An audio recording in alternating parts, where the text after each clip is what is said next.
Shalomi homies. Sitting here listening to the birds, having a cup of coffee under the shade of a magnificent evergreen. I just serenaded a wild turkey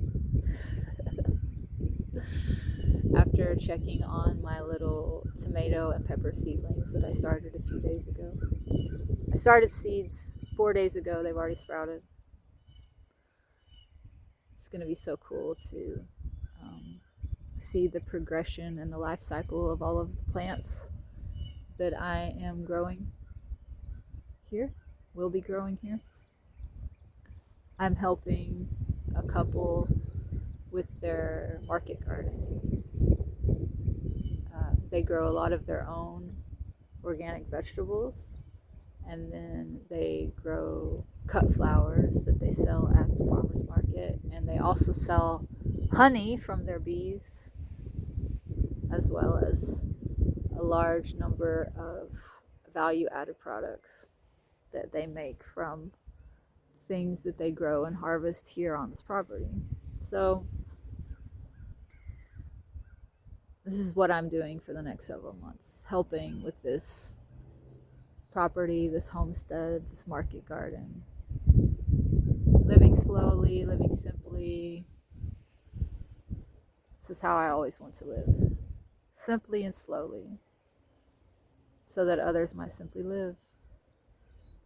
In the United States of America, we take more than our fair share from this planet, and we give little back other than pollution. And that is antithetical to life. It's not very smart. As intelligent as we think we are, we do a lot of stupid shit. You know, we are intelligent beings because we were made by an intelligent creator, but you can use intelligence in an unintelligent way. And we sure have been doing that because we've been indoctrinated. We've been brainwashed by occults. And I think people are starting to wake up to that.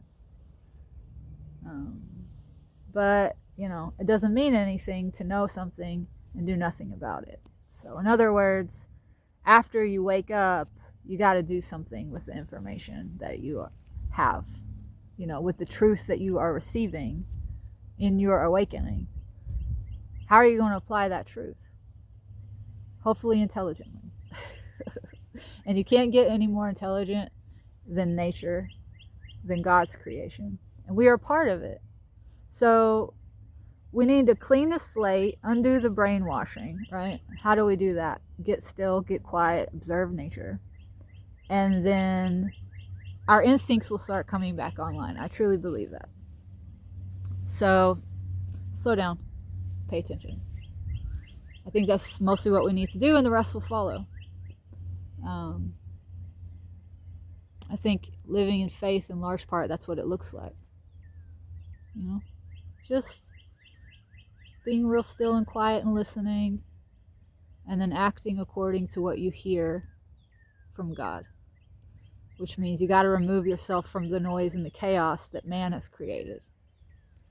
And speaking of, today is No King's Day, and there are protests everywhere here in the United States. And, you know, that's great. It's great to get out and share your voice and to link arms and to galvanize if it's real. You know, it's great if you're going to use that momentum and put it towards an action or actions that create the change that you say you want to see in the world. You have to be a part of that change. Protest is not enough. Resistance is not enough. And for me personally, I choose not to resist because I think that's a waste of energy. And I think the government at large loves that. They love that you're giving your energy to them by fighting them. I think it's much more powerful to remove your attention and your energy from them altogether and go and focus on creating the alternative world. You know, these things aren't mutually exclusive necessarily. You can protest and also do, and I hope people do that. Otherwise, it's performative. And it's a show of your ego. And, that's real popular, isn't it? Feeding the ego is mostly what we like to do in our culture.